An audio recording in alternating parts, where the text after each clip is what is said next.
Vamos agora falar do homem que chegou, né? Vamos falar do Renatão. Renato chegou, animando a torcida, despertou Thiago, Edu, Marquinhos e galera de casa, um lado bastante interessante, lúdico do torcedor. E para quem é mais velho, além do lado lúdico, despertou, desconectou aí aquela famosa memória afetiva. Até me arrepio de falar aqui, porque eu até coloquei lá no Twitter, Marquinhos, você que é mais novo, Thiagão e o Edu da minha geração, talvez aí o Edu também, falei ainda há pouco, para quem viveu a tragédia, que foi a década de 1990, para quem viveu aqueles anos de luto dos anos 1990 ali, como criança ou como adolescente, que era o nosso caso aqui, sabe a importância do Renato Gaúcho, sabe a importância daquele gol de barriga.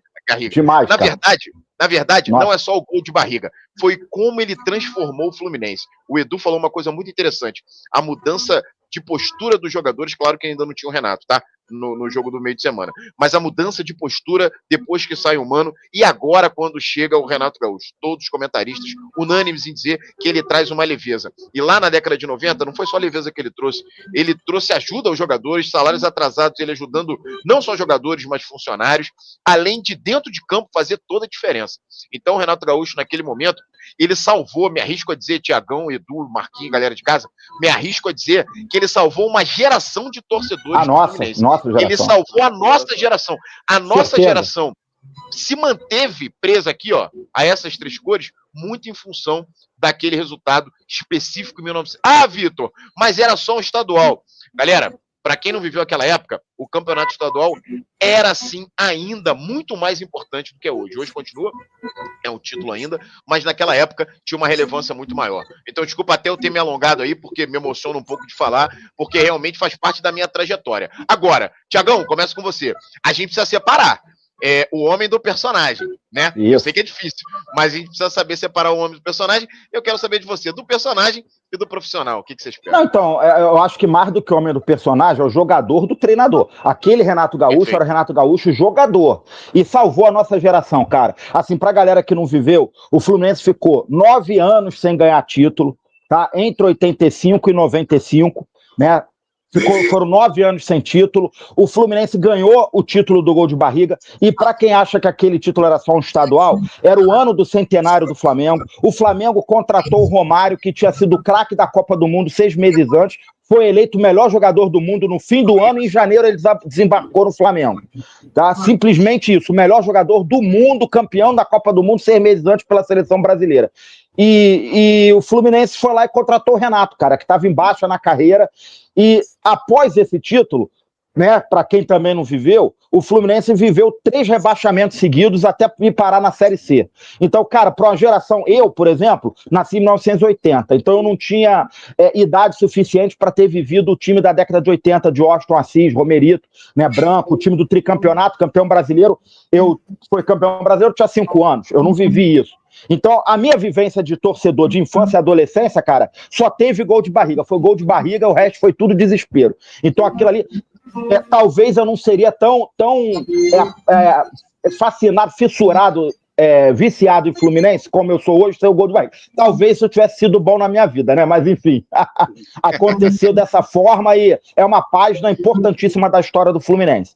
Dito isso, o treinador Renato já estava na 7ª passagem pelo Fluminense, cara. Então eu acho que a gente tem muito subsídio, muito elemento para falar do treinador Renato que vai além do gol de barriga, né? Só que nesse momento, o que eu acho? O Renato, eu falei isso aqui na última live, não é o treinador dos meus sonhos, tá? Não seria a minha primeira opção, mas eu acho que no momento atual do Fluminense, o envolvimento da torcida que essa contratação do Renato está causando é extremamente positivo. Eu sei que falei aqui também que o Mário, estrategicamente, inclusive Leandro Dias postou um vídeo excelente hoje falando exatamente sobre isso. Não vou repetir aqui os argumentos do Leandro. Quem quiser, eu acho que vale a pena ir lá assistir no canal dele, canal do Leandro Dias.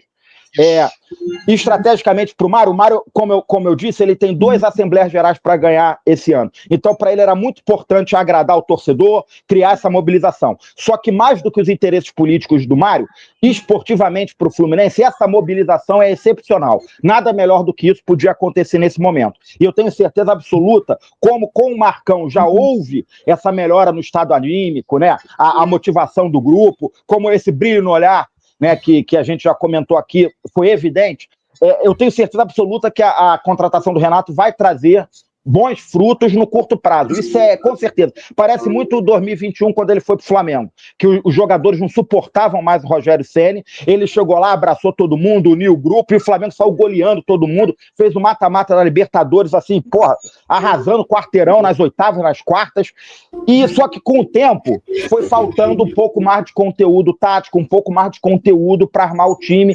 E assim, eu acho que a gente vai ficar muito satisfeito com a contratação do Renato nos próximos meses, mas talvez a gente termine o ano já não tão satisfeito assim. Eu espero estar errado, porque eu não tenho apego à opinião, isso é um mantra que eu uso, não tenho apego à opinião. Se o trabalho do Renato me provar o contrário, eu vou ser o primeiro a vir aqui falar que a minha análise não foi a correta, que o correto é o que a gente está vendo dentro de campo, mas eu acredito nisso, eu acredito que a curto prazo os resultados serão excelentes, mas que a médio e longo prazo a tendência é que não sejam tão bons. Por quê? Porque o trabalho do Renato, treinador, eu já vi 6 vezes antes no Fluminense e eu conheço bem. Passaram-se 3 anos. Perfeito, Tiagão, perfeito. Agora eu vou passar pro Edu, depois eu vou pro Marquinho.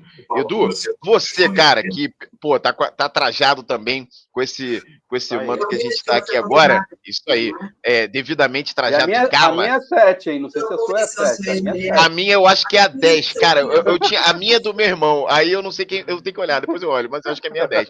Olha aqui, deixa eu te perguntar. Você, cara, que é dessa geração também, viveu isso tudo, você consegue separar, cara? Você consegue fazer essa separação do ídolo para o profissional? E o que você espera do profissional?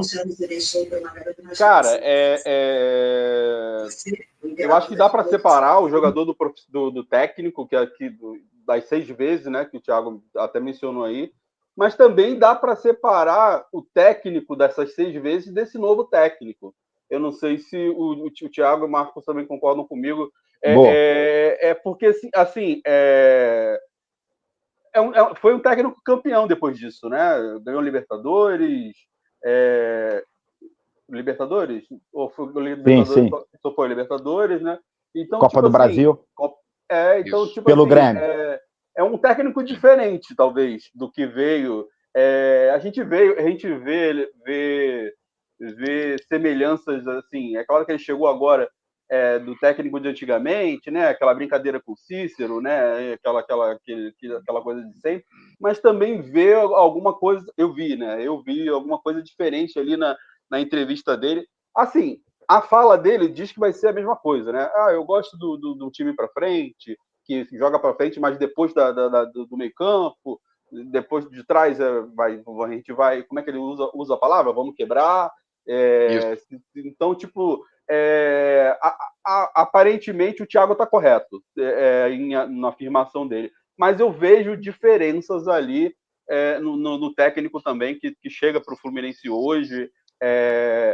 O 2023 dele tinha o Soares, né, também, que ajudou muito ele, mas foi muito bom, né? O 2024 já teve aquela tragédia lá no Sul, então não dá muito para analisar e tal, mas eu vejo diferenças também, tem diferença. E vou te falar, eu tô aqui falando bem do Renato, mas o Marcos falou que o Marcos era a primeira opção dele, né? Para mim não era nem Dorival, não era também o Diniz pelo momento, mas eu acho que um técnico. Eu tava esperando, cara, porque tava para rolar aí, a demissão lá do técnico do Fortaleza, esqueci o nome dele. Voivoda. O Voivoda, né? Porque parece que ele se ficar, ele vai ter que ficar, tem uma regra, uma parada aí. Então, tipo, eu acho até que quando o Renato falou na entrevista que alguém falou para ele esperar, eu acho que era o Fortaleza, né? Tipo, não acerta com o Fluminense, não, espera até domingo. Isso. Então, tipo assim, eu acho que era. Tem galera que acha que é o Vasco. Não tinha me ligado. Porque tem esse lance do Voivoda tá rodando aí, né? Então não sei se vai rodar, ou se era do Vasco, falaram do São Paulo também, mas eu achei interessante a coletiva dele e me deixou assim animado, além porque, por exemplo, essa camisa aqui, que tem a réplica agora, né? Deve ter vendido horrores. Então, tipo, a outra também, aquela do símbolo da Reboque aqui, também deve ter a branca. deve ter vendido horrores. Então é isso, cara. Faz parte da animosidade. E eu acho que o melhor dele, a melhor parte dele é isso, né? Tomara que na parte técnica entregue mais também do que a gente espera. Perfeito. Marquinho, a gente parece que, pelo menos pelo que a galera falou aqui, você é o cara que espera a melhor versão do Renato Gaúcho. O Edu falou sobre isso. O Thiago apontou bem que ele conhece bem o trabalho do treinador, ele está há muito tempo no mercado, mas o Edu espera uma evolução daquilo que ele já apresentou no Fluminense. Você espera a melhor versão dele ou vai ficar dentro daquilo que a gente está acostumado do Renatão? Cara, assim, a gente tem que levar em consideração que a última passagem do Renato no Fluminense foi em 2014, certo? Sim. Vou olhar aqui para você. Acho que foi 2014. Sim, certeza, 2014. 14, beleza. E aí, assim, cara, já se passaram muitos anos de lá pra cá, entendeu? O Renato é um cara que conhece o Fluminense, sabe da importância, a grandeza, entendeu? Tem identificação com a torcida todo é ídolo da torcida, enfim, ele tem uma aura com ele que ele traz essa leveza, entendeu? Que vocês citaram anteriormente. Eu espero um Renato mais experiente, né? Porque o Renato, de lá pra cá, o Renato já chegou em 3 finais de Libertadores, multicampeão com o Grêmio, enfim, é um cara que sabe lidar muito bem com o grupo, e eu espero isso, cara. Eu espero um cara que venha com toda a sua bagagem, com toda a sua experiência, com mais maturidade, que ele faça basicamente o que ele fazia no Grêmio também, sabe? Tipo, uma questão que eu gosto muito do Renato, que eu sempre elogio, é que ele gosta muito de utilizar jogadores jovens, né? O Renato, ele usa muita base, é um cara que sabe mesclar e tal, e isso, Fluminense, né? A gente tem a nosso maior trunfo, nossa maior mina de ouro é o quê? Xerém. E a gente sempre pegava no pé que às vezes tinha jogadores que não tinham sido utilizados. O próprio Esquerdinha foi um jogador que, cara, deram Esquerdinha, assim, sabe, um jogo que ele fez ruim, não teve mais oportunidade. E de repente, com um treinador, sabe, mais capacitado, um treinador que dá mais oportunidade para a base, de repente ele não teria ido embora. Entendeu? De repente poderia estar aqui, a gente não precisaria estar com o René como opção de banco. Então, assim, é uma coisa que eu tenho um carinho grande pelo Renato por isso, por ele utilizar muito a base. Eu gosto muito de ver esse lado dele, sabe? Eu espero isso, cara. Eu espero que ele comece a ter muito jogador jovem, né? Tem o próprio Lavega que chegou, tem o Bernal, tem o Lescano. Então, assim, o Renato, ele é mestre em potencializar atleta. Então, eu tô otimista em relação a isso.